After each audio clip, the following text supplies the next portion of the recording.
Hi, Hope. There's a lot of illusions, a lot of lies that we believe in our relationships. Even like right now, you believe there's a hole in this card, but there's not. What lies do you believe in your relationships? Romance. Why is it something that is at times so easy, also at times so difficult? It's not like we gave up. Well, maybe we did. If marriages and families are going to succeed, we have to figure out intimacy. Close your eyes, okay? And put both your hands out. Will you think of a card for me? You could think of any card. You have one? Yep. Okay. And then think of, so I was imagining that I was doing this, but I realized it was a dream when I realized I was doing it for this celebrity. What celebrity do you think it was?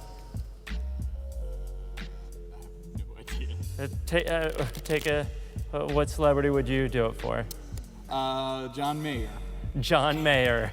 All right, so imagine you're doing this for John Mayer. You're thinking of one card? Yes. Yes? All right, I want you to imagine that you're not thinking of that card, but you've asked John Mayer to think of a card. You have it? Yeah. Okay, so he's thinking of one. You've shuffled up the cards numerous times. He thinks of one, and here's what I realized happened. I'm gonna place one card into your hand, the card I think you're thinking of, in the deck. Okay, you ready? Yeah. Open up your eyes. Yeah, it's my license and my wallet. So that's where I realized I was dreaming, is I was like, I realized I was on the plane, I was doing this, I was shuffling up my wallet. And then I realized this, that inside of that wallet, there was a card. What? And you're just thinking of a card, yes? Yeah. Was the card you're thinking of the two of spades? Yes. Yes? Yeah. Dude.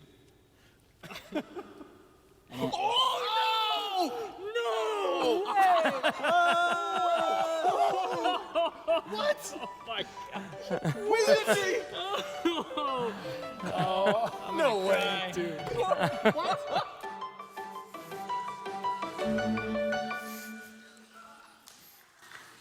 I still haven't decided if he's that good or our staff just isn't that smart. I can't quite figure that one out yet.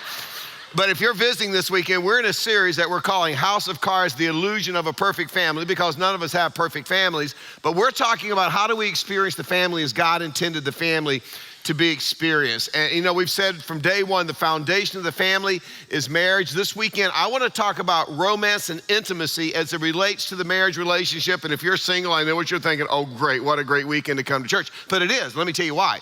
Because next weekend, I'm going to be speaking to the singles. And this is for everybody. I mean, if you got kids or grandkids, everybody needs to hear this message this weekend, because what I'm going to talk about, sometimes there's joy and fulfillment and blessings in being single, and I'm going to show you that from the Bible. But 90% of you who are single are going to get married. So I'm going to talk to you from a biblical perspective next week about how to find the love of your life. But this weekend, I'm going to tell you, once you find them, how to keep the love of your life, okay? Because we're going to talk about this topic, and I want us to begin where the Bible begins. So if you have your Bible this weekend, Genesis chapter 1, we looked at this a few weeks ago. You remember that Genesis chapter 1 is the story of God's creative act, and you read in chapter 1 that God created the light and land and sea and sky and plants and animals and fish and everything that crawled along the earth. He even created mankind. And then following God's marvelous act of creation, God steps back and he appraises his work. And this is what it says in Genesis chapter 1, verse 31. God saw all that he had made, and it was very good. But what's interesting is when you get to Genesis chapter 2, God zooms in and he begins to amplify the creation of mankind. For example, we learned that God formed Adam from the dust of the ground. By the way, in the Hebrew, the word Adam means red dirt, okay? He formed him from the dust of the ground. He breathes into Adam's nostrils, and Adam becomes a living being. God puts him in the beautiful Garden of Eden that he had created just for him. He said, take care of it, name the animals. But then it says in verse 18 that God looked at Adam and said, hey, it's not good for the man to be alone. I will make a helper. When you see that word helper, think companion, or you may even think playmate. I'll come back in a few minutes and tell you why I say that. I will make a helper suitable for him. This word helper in the Hebrew means I'm gonna make someone corresponding to him. I'm gonna make someone who will be in harmony with him. So it says in verse 21, the Lord God caused the man to fall into a deep sleep. And while he was sleeping, he took one of the man's ribs and then closed up the place with flesh. Then the Lord God made a woman from the rib he had taken out of the man, and he brought her to the man. And then you come across the never to be improved on statement of marriage in verse 24. This is why a man leaves his father and mother and is united to his wife and become one flesh. Adam and his wife were both naked and they felt no shame. That's a good life. And that's also a good marriage. There's a sense of innocence. There's a sense of intimacy. In fact, let me give you from Genesis chapter 2, 4 essential ingredients that can be found in every successful marriage. Here's the first one. There has to be severance. You see that in verse 24. That is why a man will leave his father and mother. It just simply means when the time is right for a bride and groom to get married, they break that dependent tie with their parents. It doesn't mean you break the relationship. It means that you're no longer dependent on your parents. You're now dependent on one another. So there's severance. And then second, there must be permanence. Look at verse 24 again. That is why a man leaves his father and mother and is united to his wife. This Hebrew word translated united means to bond, to glue, to permanently fix together. So there's severance, there's permanence, and then third, there must be unity. Verse 24 says, and they become one flesh. And we looked at this a few weeks ago. That is an incredible thought. I mean, God says it's possible for two distinct people to be so bonded, so woven, so glued, so permanently fixed together in body, soul, and spirit that they actually become one. You remember we used this show, no longer two, but one. And God says that happens. And that leads forth to intimacy. Verse 25, Adam and his wife were both naked and they felt no shame. So there's this beautiful environment, this beautiful sense of intimacy and innocence. And that's what I want to talk about over the next few minutes. How do we as married couples, how do we experience that delight of romantic intimacy? How do we experience that as a married couple? Because I got to be honest with you, this is what's lacking in a lot of marriages. And I will tell you, when it goes lacking, you will begin to drift apart as a married couple. Psychiatrists tell us that 80% of romance and intimacy is gone out of your marriage relationship within 24 months. So what are you gonna do about it? Well, I wanna talk about that. I wanna talk about how do you maintain that intimacy. For those of you that lost it a long time ago, I wanna talk about how can you recapture that intimacy, that satisfaction, that fulfillment that God planned and designed for you to experience in your marriage. Now, let me just say something. This subject is so important to God. By the way, there's more in the Bible where it talks about sex and intimacy for enjoyment than there is that talks about sex and intimacy for being fruitful and multiply. This is a very, very important topic to God. It is so important that God wrote an entire book on this subject. It's called, sometimes the translation is a Song of Songs. Most of us know it as the Song of Solomon. It is the greatest love story ever recorded. It is so much better than that trashy Bachelor or Bachelorette. I'm telling you that right now. Okay. It is so much better than any of those cheesy movies you're gonna see on the Hallmark Channel. This is the real deal, okay? And it's the story of Solomon and his fiance, who is soon to become his bride. And just like any great love story, it all begins with a dating relationship. And it really is laid out in an interesting way if you've ever read the Song of Solomon. His wife to be in Solomon, they go back and forth in a conversation. For example, it says in chapter 1, verse 2, she says to him, let him kiss me with the kisses of his mouth, for your love is more delightful than wine. And right away, you know, I'm in for some good stuff. I mean, that's a good book to read, right? Verse 3, pleasing is the fragrance of your perfumes. Your name is like perfume poured out. Take me away with you. Let us hurry. Let the king bring me into his chamber. So this future bride is talking about the day that her king, her husband to be, they will finally be together. They will finally be married. They will finally be one. Solomon responds back to her in chapter 1, verse 9. I liken you, my darling, to a mare. Not an old nag, a mare among Pharaoh's chariot horses. So these are primed horses. This is a compliment. And see, Solomon loves horses like I love horses, right? He says, your cheeks are beautiful with earrings, your necks with strings of jewels. Chapter 1, verse 15, your eyes, they're like doves. Chapter 2, verse 2, like a lily among the thorns is my darling among the young women. She responds back to him in chapter 2, verse 3, like an apple tree among the trees of the forest is my lover among the young men. My point is simply this couple, they want each other. They desire each other. They can't wait. Nothing wrong with that. Laura and I got married when we were 22 and 19. I told you, we saved ourselves until we got married. I can remember praying, God, don't you dare let Jesus come back. Don't let him come back before December 23rd, 1978. He can come back on the 24th, but don't you dare. Don't make me wait all this time and then you just blow it, right? That's what's going on here. I probably should have shared that with you. But anyway, Solomon responds in chapter 4, verse 1. How beautiful you are, my darling. How beautiful. Your eyes behind your veil are doves. Your hair is like a flock of goats, right? That's awesome. Descending from the hills of Gilead. Look at this. Your teeth are like a flock of sheep just shorn, coming up from the washing. Each has a twin. Not one of them is alone. See, I live in Fuquay now. If you speak Fuquay, what that means is she got all her teeth, and he likes that. He likes that in a woman. That's what it's saying right there. Your lips are like scarlet ribbon. Your mouth is lovely. Your neck is like the Tower of David. She responds back to him in chapter 5, verse 10. My beloved is radiant and ruddy, outstanding among 10,000. Verse 11, his head is pure as gold. His hair is wavy and black as a raven. Verse 12, his eyes are like doves. Verse 14, his arms are rods of gold. His body is like polished ivory. Heck, I would date him. You know what I'm saying? Verse 15.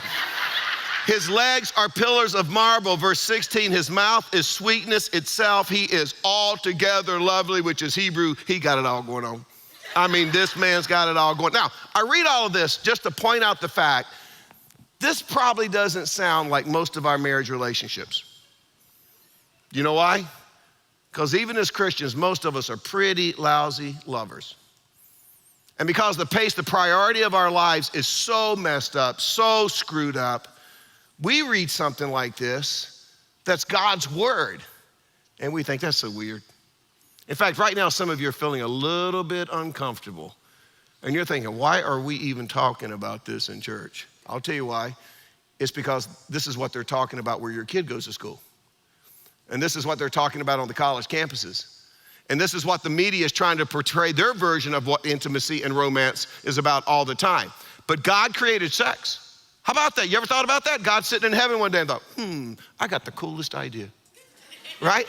This was God's idea. So if we're gonna talk about intimacy and romance anywhere, God created this for a man and a woman in a committed married relationship. If we're gonna talk about it anywhere, we should talk about it at church. And what we're reading here in the Song of Solomon is this is what our marriages should look like.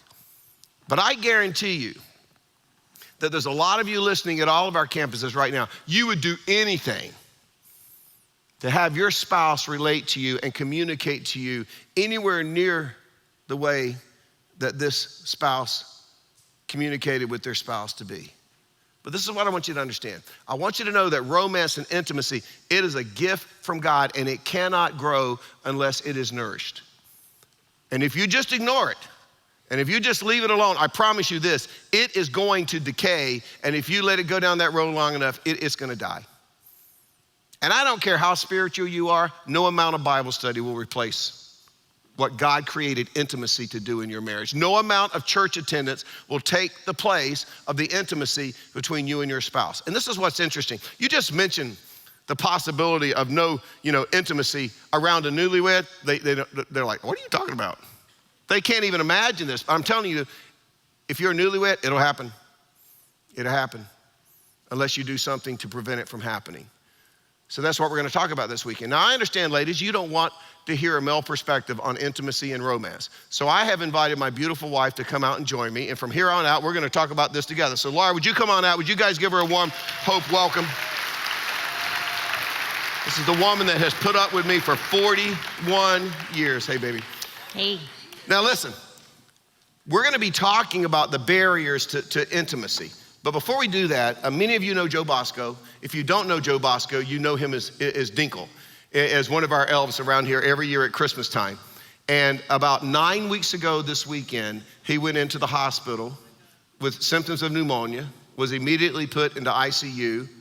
By Monday was in a medically induced coma. His lungs had collapsed. He actually coded for 5 minutes. He was in a coma for 6 weeks. He's finally out. He's in a rehab hospital, and it's gonna be months recovery. And so Laura and I decided, along with a couple of other friends here at Hope, that we were gonna do a fundraiser for Joe because he means so much to us. There are some people who are given positions of influence, and then there are some people who just have influence because of who they are and how they treat people. And Joe's one of those individuals. And many of you have asked, how can we get involved? So October the 13th, we're going to be throwing a fundraiser, and every penny that comes in will be for Joe Bosco. It's gonna be at Waverly Place. We're gonna be on the lawn there. We're gonna have bands performing. Our own Aaron Pelsu is gonna be performing there. I know you don't wanna miss that. It's just gonna be a fun night from 5 o'clock to 8 o'clock. Now, we need you to go online and buy tickets. I'm just telling you, it's $100 a ticket, but we're raising money. All the food is donated. It's gonna be a buffet set up at Enrico's Italia Bistro. All the sodas, all the drink, all the beer, everything's included in it for $100.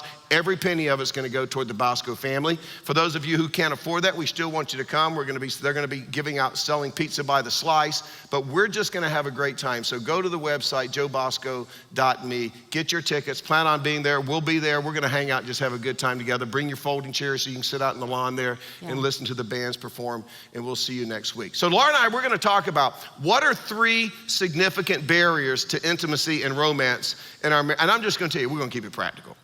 In fact, this is how practical it's gonna be. Here's the first barrier to physical intimacy once you've been married, especially if you've been married for a while. Are you ready for this? Personal maintenance. Personal maintenance. I mean, we just read these verses. It shows how Solomon absolutely adored his bride. She absolutely adores him. He compliments her on her mouth, her cheeks, the fact she's got all her teeth. She comes back and she says, you are so dazzling, you are so handsome, you're such a hunk. But these two are seriously hot for each other. Now I point this out because let's be honest, sometimes once we secure our spouse, once we finally say I do, once we're finally married, we have a tendency to let ourselves go.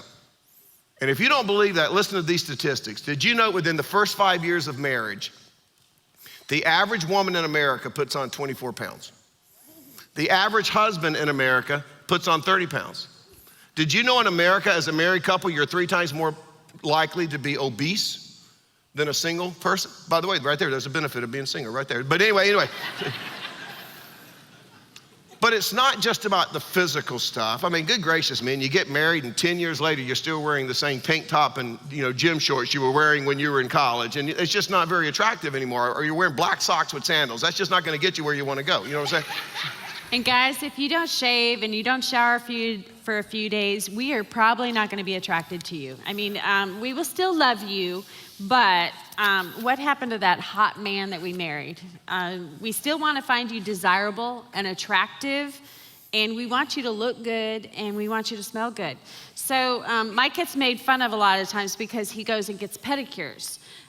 But hey, I've seen some of your toenails. They look like hoofs. Missing links. Yeah. I've seen some of you men like the missing link. Right? You walk around with your gym shorts on and your stretch out old sweaty t-shirts, and you think, hey baby, I still got it. And we're thinking, don't even come near me. Hey, ladies, you can be just as bad. I mean, good gracious, like, I don't really need makeup. Or you just put on, you put on those yoga pants and just go everywhere all the time. Or you start wearing those "Not Tonight, Honey" t-shirts. Y'all got them. Laura's got one that says, "Best grandma I know." Yeah. Clothes for business when she comes to bed with that thing on, right? But here's my question. If you took, would you go out on a date like that?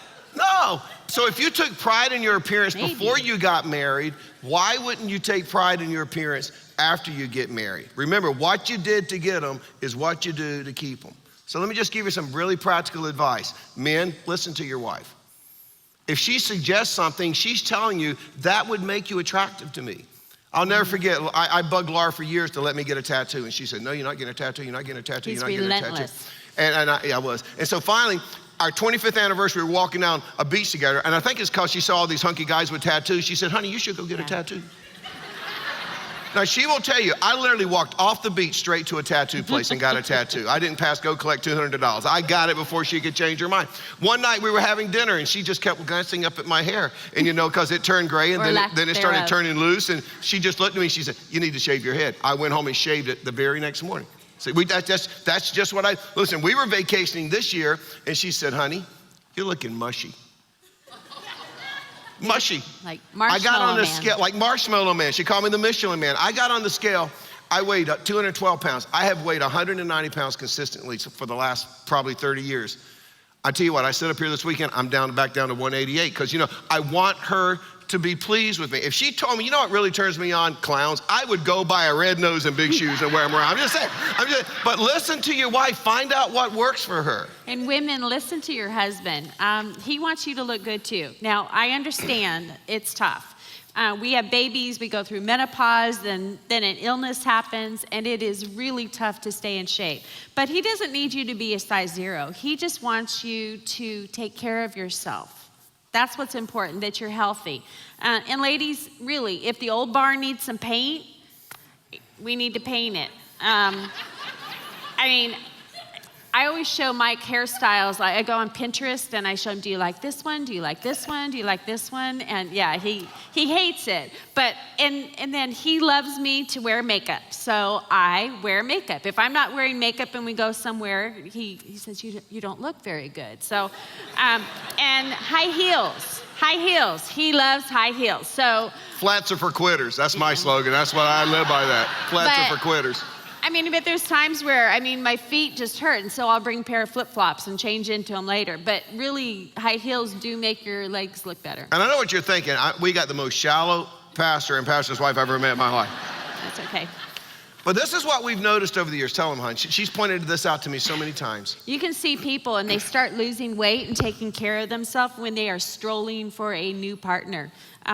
Ladies, if you're flirting with that guy, in your office, you're gonna start taking care of yourself and looking how you dress. And guys, when you start working out to impress that hottie, you know what? But why don't we work that hard for our own marriage? Why do we wait for somebody else? We've seen people get divorced, and after they get divorced, all of a sudden they join a gym, change their hairstyle, get in shape because they know they're back on the market, right? So what you did to get them is what you do to keep them. Here's the second barrier to physical intimacy, is the lack of quality time. And I'll just tell you right now, you cannot have quality time without quantity of time. Just read the Song of Solomon. Do you have any idea how much time it took to cultivate the kind of creativity that you read between Solomon and his bride, read about in this book? You read this book, you kind of get the distinct feeling that their relationship was a priority all the time. They set aside time to express to one another, to listen to one another, to be creative. And I'm telling you, when you think about physical intimacy and romance, it's gonna take time, because here's a news flash. When it comes to sex, men and women could not be more different. Did you know, ladies, that every time you think about sex, your husband has thought about sex 33 times? Those are the statistics. And as a result, hey, we're always ready. We are always ready to sprint into sex because that's what we think about.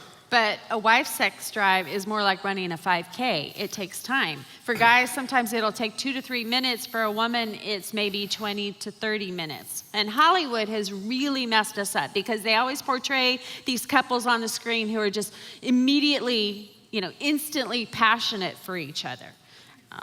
They never say, oh, honey, not tonight. I have baby throw up all over me. It just doesn't work that way in Hollywood. But our differences are normal. And this is the way that God made us. And I don't know why, but it's been a struggle for us in our marriage. Yeah. When we first got married, I thought, you want sex again? Are you kidding? And he was thinking there was something wrong with me. And she thought there was something wrong with me, I promise you. I think the third night of our honeymoon, she was on the balcony in a hotel like, I will jump if you come near me one more time. Stay You know what I'm away saying? from me. I'm like, wait, I've been waiting 22 years. Get back in here, right? And so, but here's the thing. But see, men, this is hard for us. But most of us are clueless concerning, and including myself, the complexity of this relationship between a husband and wife. And it's because God kind of made us men one-dimensional, We could have had a little fight. I could huff and go outside and get all sweaty and dirty doing the yard work, and I can come back into the kitchen and say, you want me, don't you? And she was like, no, I don't want you. But see, we kind of think that way, right? So we don't think about how long it really takes to actually get there. You play golf all day, you're sweaty, you smell like bourbon and beer when you come home. You can't figure out why she's not attracted to you. Wives, on the other hand, we are very multifaceted. Context is huge for us. Now, guys, you may come home from work greatly desiring your wife, but you were rude to her this morning before you left for work, and she cannot disconnect those two things. How she feels about you, it will depend on whether or not she wants to have sex or not. Your wife needs to feel close to you in order to be physical with you. So you may want to have sex to fix things, but we are not wired that way. That's not the way women work. Remember this: great sex happens with a happy wife who feels close to you outside of the bedroom. So that means if you were rude to her in the morning, make sure you call her and say, I am so sorry. Make sure you stop and buy flowers. And if you're really broke, you can go next door and pick the neighbor's flowers and give to her. That works. Yeah, give her a hug and a kiss and ask her how her day went. It takes time, but thankfully there are those times when we've both been in the mood. Yes. Twice we can remember. In 40 years of marriage, it worked out that way. But which brings up the other issue. What do you do when one of you is in the mood and the other one's just not in the mood? Well, man, first of all, we have to realize we can't be sprinters all the time. Sometimes we have to jog. Actually, we have to get to the place where it's kind of fun to jog, right? And women, you don't always need to run so slow. Sometimes it's okay to sprint. But here's the deal. Husbands, when you are thinking about your wife's needs, and wives, when you are thinking about your husband's needs, then finally you have two people who are understanding intimacy. And that's the key to marriage. We have it all wrong if marriage and intimacy is all about what we get out of it. I need to give Mike 100% and he needs to give me 100%. It's not about what you get, it's about what you give. And it's amazing. I mean, some of you ladies, if you're honest, you're a lot more committed to your kids than you are your husband. Right. That's not the way the Bible designed it. And some of you men, you're a lot more committed to your career than you are your wife. In fact, if you want to know why there's no sizzle in your marriage, look at your calendar. And this is kind of a pet peeve of mine. I know I beat on it all the time. But we have time for work when duty calls. We have time for overtime. If we have money, we have time to shop for a car, get a house. We have time to play golf. We have time to sit there and look at our phone all day on social media, right? Children, I don't even want to think about children. Well, kids are a gift from God, but they can play havoc on your marriage. It takes time and energy. You're running them all around, trying to pick them up and take them to the next practice and all of this stuff. The kids get in bed and you are spent. You have no energy left. But moms, some of you have a problem with the priority. Your priority are your kids instead of your husband. And your husband should be number one in your life. This will greatly benefit your kids. Mm-hmm. Keeping your marriage fresh and healthy, it will benefit your kids. So what kind of priority have you put on your relationship with your spouse? And if you think about it, in the days of Moses, they had it down. This is what it says in Deuteronomy chapter 24, verse 5. If a man has recently married, he must not be sent to war or have any other duty laid on him for 1 year. For 1 year, he is free to stay at home and bring happiness to his wife he has married. So how about planning even one date night a month or even a lunch date when the kids are in school? Because you've got to start somewhere because dating brings benefits. One, it opens up communication. 2, it keeps things fresh. 3, it helps you rediscover why you fell in love. You get to re-engage with somebody. When we spend time together, I realize I love his sense of humor and I love the way that he treats or service people. He's generous and he's kind. 4th, it keeps you committed. If you're planning these dates and you're putting this time and effort, you are working on your marriage. And last, it relieves stress. There was a study that was done in 2017 where they found out that married couples have less stress because of the security in marriage. And also, it's great health benefit to have sex because it lowers your blood pressure and it keeps you from having heart attacks. Yeah, it's the only thing keeping me alive right now. But here's a third barrier, the physical enemy. You people about to kill me. Here's the third one, monotony. Just monotony, same old rut, same old wardrobe, same old place. You know, you do the same old thing, but you expect some kind of unique results, but you gotta change things up. And men, especially for us, we gotta work at being creative. In fact, if you read the Song of Solomon, you'll discover, I don't think this couple could even spell monotony. I mean, 1 minute Solomon's making her earrings, another minute he's writing her poetry, another minute he's taking her on a long walk through the forest. Heck, the guy even took the initiative to panel the master bedroom with cedar that he cut down from Lebanon. I mean, that's a good guy. I've made Mike watch enough HGTV where he knows that's really hard. Yeah, so. I can. But how did the wife respond? Was she monotonous? Song of Songs 7:11 says, "Come to me, my beloved. Let us go to the countryside. Let us spend the night in the villages." She planned these getaways. She's thinking ahead. She's taking the initiative. Now, let me tell you why this is so important. I said earlier that one of the top 3 needs of a man and a wife is to be a companion. Genesis chapter 2, verse 18, remember what I said? It's not good for the man to be alone. I will make a helper. The word means companion, suitable for him. I said it could also mean playmate. By the way, that got some of the men's attention, right? But he wants somebody that he can have fun with. And so God says, I'm gonna give him a playmate, a corresponding companion, because I want him to be able to have fun. By the way, just so you know, this is why we buy train sets for our kids. It's not for our kids, it's so we can play with them. See, we like to have fun. And if you don't believe that, ladies, when you get out of church and go home, just say, honey, you wanna do something fun? They go, yeah. I mean, I'll tell you that they will wanna do something fun. But I mean, this is just common sense. Why do we fall in love? We have fun with each other. We fall in love because we enjoy each other. We can't wait to see each other. Why do we fall out of love? We stop enjoying each other. We stop having fun with each other. And before you know it, what are we doing? We're going on the guy's golf trip. We're going on the guy's fishing trip because that's where we now have fun. And the ladies are going away to the beach. It should never be that way. I'm not saying you shouldn't go away with men go away with men, and women. We all do that, right? But I'm saying this, the guys that will tell you that travel with me, I go away, go fishing or go to a game with, they will tell you, hands down, I would always rather be with this person than I would. I enjoy them, but I'd much rather be with her. In fact, the big joke with us is I call home probably 10, 12, 15 times a day. Hey, what are you doing? What are you doing? What are you doing? She's like, don't you have something to do? Why do you keep calling me? But your spouse should be the person that you find the most enjoyment with. But it takes creativity. And Laura, she's phenomenal. She's just one of those people that understands she'll put my desires ahead of her desires. For example, I turned 63 in July, and she said, what do you want to do? I said, I want to go horseback riding. And so we were on vacation, and sure enough, she booked a horseback riding trip. And it wasn't just a 1 hour, it was 3 hours. But here's the cool thing, Laura hates horses. She's scared to death of horses. I'm afraid of horses. In fact, we went horseback riding one time in California, and I was riding in front of her, and she said, what's this horse doing? And I turned around, and the horse was going down. It was laying down. I said, honey, that thing's gonna roll you. Get off the horse. So she got off the horse. I jumped off my horse. By the time my feet hit the ground, that horse was chasing her, trying to bite her. It's one of the funniest things I've ever seen in my life, to be quite honest with you. But she went, in fact, I got a picture of her. She went riding for 3 hours on that horse because she knows I like to do that. Just last weekend, we weren't here because last Christmas, she said, what do you want for Christmas? I said, I don't really need anything. She said, was there something you want to do? And I said, man, since I was a child, I wanted to go to Tuscaloosa, Alabama, and I wanted to see the Crimson Tide play a football game. So she gave me tickets for Christmas last year, and that's where we were last weekend. We got field passes. We had just a blast, 102 degrees on the field. She did not really want to be there, but she did it because it was important to her that we got to experience that. You got to be creative. You got to be willing to put your spouse's needs above your own needs. But Mike gets this too. I mean, he watches my favorite TV shows with me.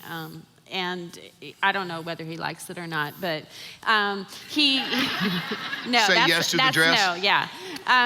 But he also takes me to Broadway shows, which I love, and I think he likes it too. Really, he likes that. The parts I'm awake during, I love. They're incredible. No, yeah.